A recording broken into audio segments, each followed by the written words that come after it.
할렐루야. 아멘. 오늘도 말씀을 깨닫는 지혜와 응답받는 기도의 은총이 우리에게 넘치게 될 줄로 믿습니다. 이 사사기 말씀이 오늘 21장을 끝으로 해서 끝나게 됩니다. 이 사사기는 1장 말씀은 이제 여러분들이 보시면은 이 하나님께 이스라엘 백성들이 물어요. 우리가 어떻게 해야 되냐고 묻습니다. 그리고 2절에서는 여호와의 사자가 나타나요. 여호와의 사자가 나타나서 이스라엘에게 하나님의 말씀을 전해줍니다. 그런데요, 이 사사기가 그렇게 시작하거든요. 그런데 사사기가 어떻게 끝나냐면은 그때 이스라엘에 왕이 없으므로 사람이 각기 자기 소견에 옳은 대로 행하였다 라고 성경은 말합니다. 저는 이게 이 시대의 모습이라고 생각합니다. 왕이 없으므로 각기 자기 소견에 옳은 대로 행하였더라. 지금 이 시대가 다 그래요. 사회가 그렇고, 그 다음에 또 뭐가 그래요? 사회가 그렇고, 교육도 그렇고, 정치도 그렇고, 경제도 그렇고, 다 각기 자기 소견에 옳은 대로 살아갑니다. 어제는 어떤 기사를 이렇게 보는데, 이 애들이 소풍을 갔는데, 체험학습 이런 거 하는데 6명이 갔대. 한 반이 6명이래. 6명이 갔는데 애기가 돈가스에다가 소스를 부어서 못 먹는데, 그럼 눅눅해서 못 먹는데 이제 찍어 먹는 애들이 있잖아요. 근데 이 다 같이 먹는 밥이니까 그거를 이제 선생님이 이제 그 요청을 안 들어줬다고 이제 그런 글을 올린 거야, 엄마가.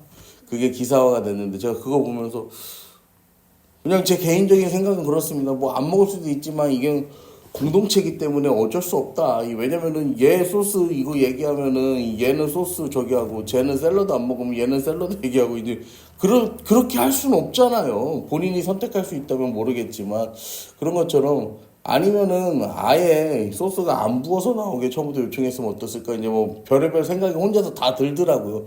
그런 거 보면서 그런 기사들이 있잖아요. 어떤 거 보면 누구는 서로 각자 자기에게 유리한 그런 것들만 가져다가 이제 그렇게 하는 그런 기사들이 있잖아. 그다음에 어떻게 어디 케이크를 주문했는데 케이크를 찾으러 갔는데 시간이 한 몇 분 정도 늦었더니 케이크를 폐기해 버렸다고 안 준다고 돈은 다 냈는데 그런 거 그런 진짜 무슨 말도 안 되는 소리들 같은데 이제 그런 일들이 일어나는 것들을 우리가 보잖아요. 보게 되는데 제가요, 그런 거 보면서 이 시대 사람들이 추구하는 바가 과연 그렇구나라는 거. 자기 소견에 옳은 대로 다 하는 거예요. 자기 소견에 옳은 대로. 그런데 그 시대와 지금 이 시대의 다른 점이 뭐냐면요. 어쨌든 그 시대와 지금 이 시대의 특별하게 다른 점은 이스라엘은 어떤 나라라는 거예요. 하나님이 처음부터 목적을 가지고 만드신 나라라는 거예요. 목적을 가지고 만드신 백성이고 하나님이 그 나라를요, 국민 주권 영토를요, 다 목적을 가지고 하나님이 허락하셨다는 거예요. 그리고 하나님이 어떠한 목적을 가지고 이 나라를 만드셨는지 자손 대대로 전하라고요. 율법도 하나님이 성경에다 딱 율법도 기록되어 있고 매일매일 어디로 가요? 집 문설주에도 기록하고 이마에도 기록하고 손에도 기록하고 들에 나가든지 밭에 있든지 집에 있든지 간에 가르쳐 지켜 행하게 하라고 하나님이 말씀하셨어요. 그런데요, 하나님의 이 명령이요, 온전하게 이루어지지 않아요. 그리고 오늘 이 사사기 21장은요, 그 마지막 장이자 결론으로요, 이스라엘 역사상 가장 비극적이고 충격적 사건이 일어나게 됩니다.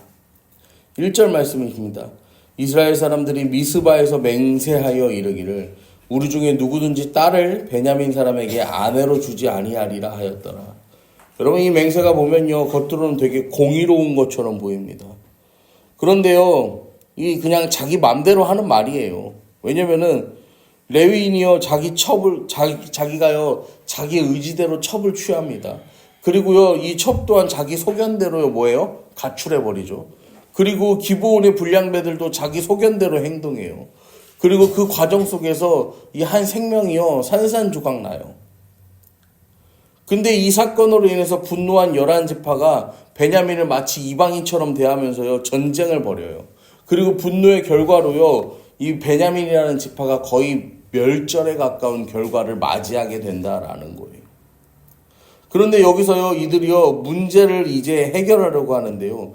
문제를 해결하는 그 방식이 더 문제입니다. 사사기 21장 2절부터 4절까지 보시면 백성이 베델에 이르러 거기서 저녁까지 하나님 앞에서 큰 소리로 울며 이르되 이스라엘의 하나님 여호와여 어찌하여 이스라엘에 이런 일이 생겨서 오늘 이스라엘 중에 한 지파가 없어지게 하시나이까 하더니 이튿날 백성이 일찍 일어나 거기에 한 제단을 쌓고 번제와 화목제를 드렸다. 여러분 이게요 얼핏 보면요 되게 회개하는 것 같고 경건한 것 같잖아요. 근데요 이 전쟁은 처음부터 뭐였어요? 자기들이 스스로 분노해서 일어난 전쟁이 하나님께 묻지도 않았단 말이야. 그리고 자기들이 가갖고 다 때려 부시고 다 죽여놓고서 이제 와갖고 하나님 탓이에요 그러고 있는 거야.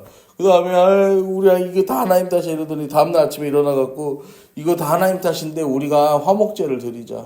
우리 화목제를 드려야지. 그러면서 자기들끼리 제사를 드리면서요 자기들의 잘못을 인정하고 돌이키는 게 아니라 오히려 자기들을 변호하는 거죠. 여러분 하나님의 이름을 내세워서요 뭐 하는 거요? 자기 욕심을 채우고 자기 감정을 정당화하는 거. 이건 이 시대에도요 굉장히 많이 일어나는 일이에요. 그리고 5절 이후에 이 이스라엘 백성들이요 문제 해결을 위해서 다시 인간적인 방법을 생각해내는데 그게 뭐냐면은 5절 보시면요 이스라엘 자손이 이스라엘 온 지파 중에 총회와 함께하여 여호와 앞에 올라오지 아니한 자가 누구냐 하니 이는 그들이 크게 맹세하기를 미스바에 와서 여호와 앞에 이르지 아니하는 자는 반드시 죽일 것이라. 총회에 안 온 놈들은 다 뭐 하겠다는 거예요? 죽여버리겠다는 거예요 또.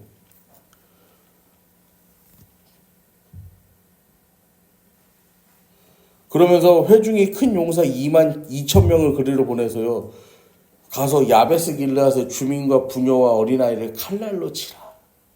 여러분 비극이에요. 하나님께 제사 드려요. 예배한 다음에 가서요 살육을 저지르는 거야. 여러분 가나안 족속 죽입니까? 이방 족속과의 전쟁이 아니에요. 동족이에요. 이 언약 공동체 같은 언약 공동체 안에 지체들인데 총회에 참석하지 않았다고요. 그걸 쫓아가세요. 멸절시켜버려요.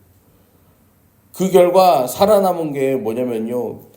남자를 알지 못한 젊은 처녀 400명이에요. 그리고 이들은 더 이상 이 사람으로 대우받는 게 아니요. 살아남은 베냐민 남자 600명에게 아내로 줄 수 있는 대상. 그냥 그렇게 그 대상으로 전락해버리는 거예요.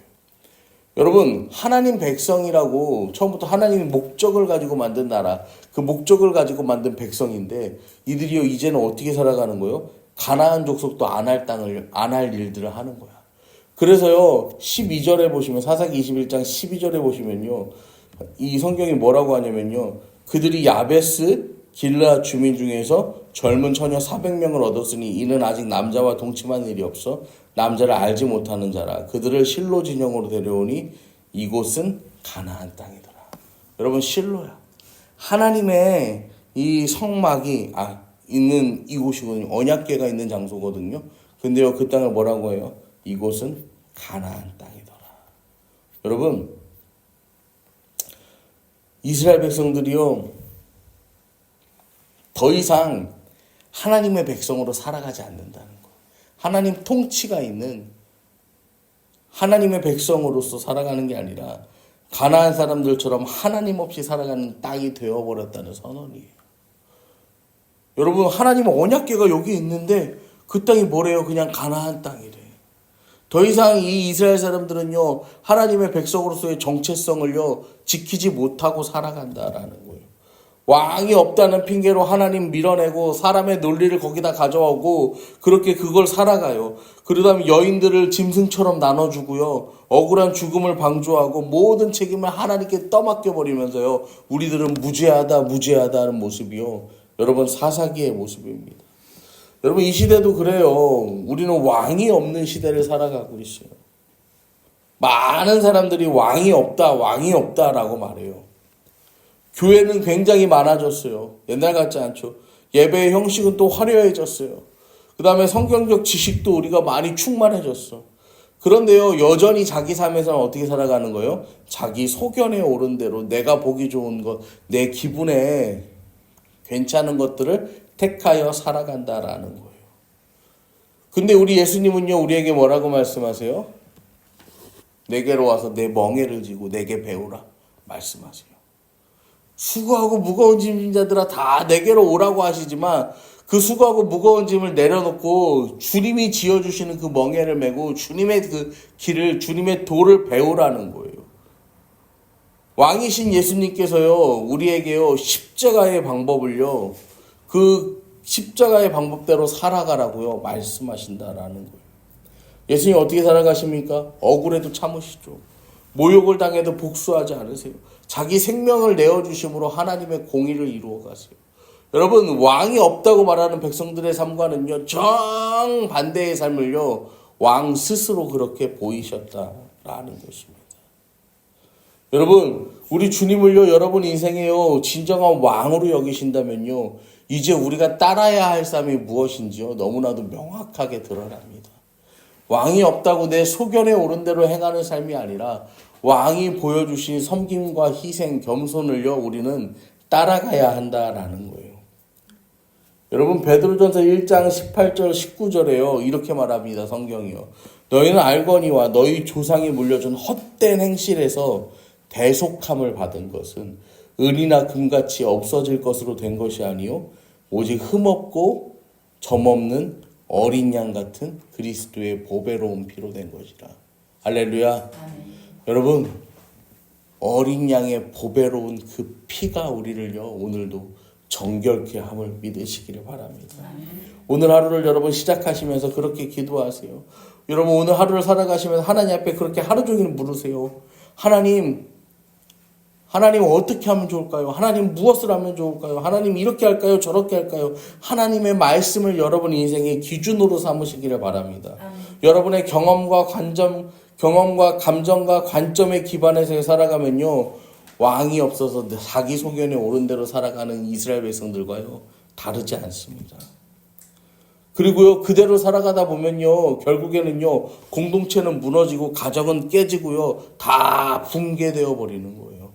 여러분, 우리 주님을 따라간다는 건 조금은 힘들 수 있어요. 어려울 수 있어요. 이 땅에서 신앙을 지키며 살아간다는 거 그래요. 하지만 그럼에도 불구하고요, 여러분, 예수 그리스도를 왕으로 다시 모시고 섬기며 그 주님 앞에 여러분의 모든 생각을 내려놓고 여러분의 모든 감정도 내려놓고 오늘도 주님의 뜻을 구하며 살아가는 저와 여러분 되기를 소망합니다. 우리가 그렇게 살아갈 때 오늘도 하나님께서는 우리 삶을 이끌어 주실 줄로 여러분 믿으시기를 바랍니다. 기도하겠습니다. 하나님, 이제 사사기의 문을 우리가 닫게 됩니다. 주님의 이름을 부르면서도 여전히 내 뜻대로 내 소견대로 살아갔던 저희를 하나님 이 시간 용서하여 주시옵소서. 우리 삶의 진짜 왕이 누군지 우리가 다시 기억하게 하시고 날마다 그 주님 말씀에 귀 기울이고 순종하는 저희들의 삶이 되게 하여 주시옵소서. 이 시간도 40일 작정하며 주님께 귀한 예물 박은경 집사님 드립니다. 하나님, 날마다 왕이신 예수님과 함께 그 손을 붙잡고 걷는 인생 되게 하여 주시옵시고 하나님, 우리의 인생 가운데도 함께 하여 주시옵소서. 예수님 이름으로 기도를 드립니다. 아멘.